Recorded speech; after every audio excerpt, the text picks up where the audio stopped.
পশ্চিম মেদিনীপুর কেশপুরের চরকা আকবরী উচ্চ বিদ্যালয়ের সুবর্ণ জয়ন্তী উদযাপন উপলক্ষে 2 দিন ব্যাপী ফুটবল প্রতিযোগিতা। সদর মহকুমা ও কেশপুর ব্লকের 16টি হাই স্কুলের 16টি টিমের খেলার আয়োজন করা হয়েছে। উক্ত খেলায় সেরা প্লেয়ার থেকে আরম্ভ করে প্রথম ও দ্বিতীয় টিমকে জয়ী ঘোষণা করে পুরস্কৃত করা হবে।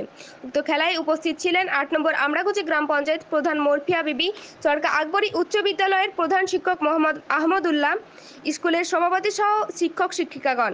এদিন খেলায় ভিড় ছিল চোখে পড়ার মতো। সদর মহকুমা ও কেশপুর ব্লকের বিভিন্ন স্কুল থেকে আগত দর্শক ও খেলোয়াড়দের ভিড় দেখা যায়।